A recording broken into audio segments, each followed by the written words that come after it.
ኢትዮጵያ የአፍሪካ የዲፕሎማሲ መቀመጫ በመሆን ያላትን ታሪካዊ ሚና የሚያጎላ አዲስና ዘመናዊ ዓለም አቀፍ የስብሰባ ማዕከል ገንብታለች።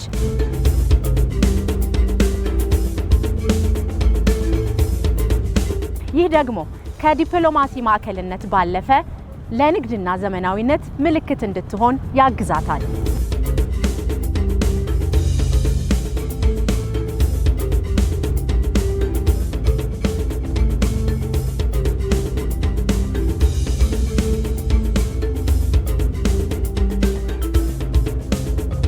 ኢትዮጵያ እንደዚህ አይነት ትልቅ ኩነት የምታዘጋጅበት ቦታ በዚህ ሀገር የለም።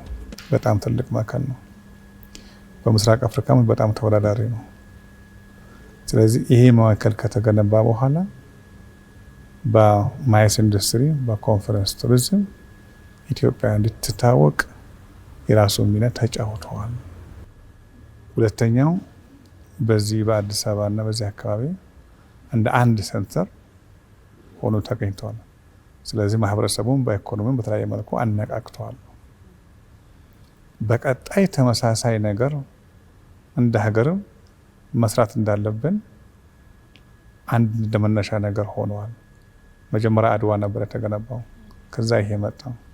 ይቀጥልና ሌላም ከዚህም የሚሻልም መገንባት እንዳለበት አንድ እንደመነሻ ሆነዋል እና ታላላቅ ዓለም አቀፍ ኮንፈረንሶችን ማስተናገድ እንደምንችል በማዕከሉ መገንባት ብቻ ሳይሆን በሚሰጠው ሰርቪስ ጭምር እጅግ ተወዳዳሪ ገና ከጀምሮ የሆነበት ነውና ለሀገራችን መልካም ገጽታ ግንባታ የፈጠረበት ነው።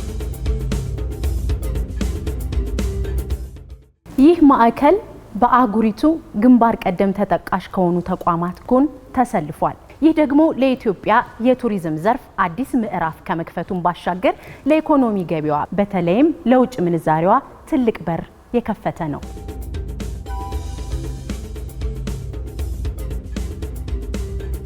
አንድ የሀገር ገጽታ ግንባታ ነው። ከዚህ ጋር ያሉት ፕራይቬት ሴክተሮች ከሚገኘው ገቢ የራሳቸውን ጥቅም የሚያገኙበት ነው። ሼር ካምፓኒ እንደመሆኑ በዚህ መውሰድ ይቻላል። ንግድ የምነገድበት ነው። የተለያዩ ኤግዚቢሽኖች፣ ባዛሮች የሚካሄዱበት ነውና ግብይት የሚካሄዱበት ነው። ብዙ ግብይቶች፣ ሻጭና ገዢ፣ የቴክኖሎጂ ሀሳብ ልውጦች የሚደረጉበት ነው። በሌላ በኩል የምናይበት ጊዜ በዚህ ማዕከላችን ላይ የእኛ ሀገር ባለስልጣናት፣ ክቡር ጠቅላይ ሚኒስትራችን፣ ክቡር ፕሬዚዳንት፣ የውጭ ሀገር መሪዎችን የሚቀበሉበትና ዲፕሎማሲ የሚሰራበት ነው። ዲፕሎማቲክ ሴንተር የሀገር ገጽታ የሚገነባበት፣ የሀገራችን የሚጠቀሙ ጉዳዮች ውይይት የሚደረግበት፣ ሰዎች የሚካሄዱበት፣ ሴሚናሮች የሚካሄዱበት ቦታ ስለሆነ ለሀገራችን ከኢኮኖሚው ባሻገር በገጽታ ግንባታና ሌሎች ወደዚህ እንዲመጡ ማድረግ ላይ ትልቅ ሚና ነው አለን።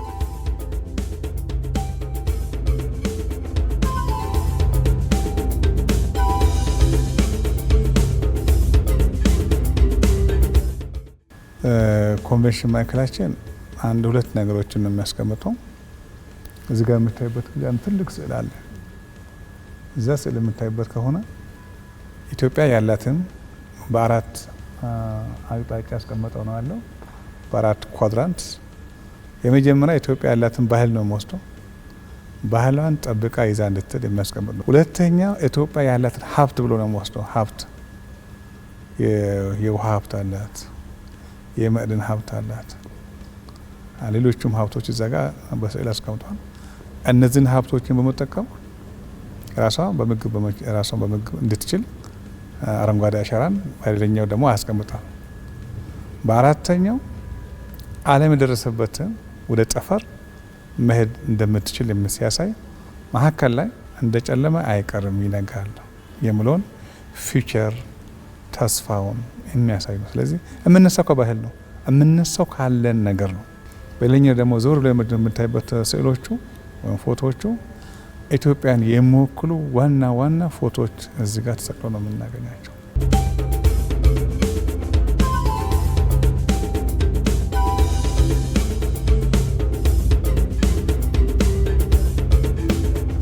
እስካሁን ወደ 50 መሆኑ ኢቨንቶችን አካሂዷል።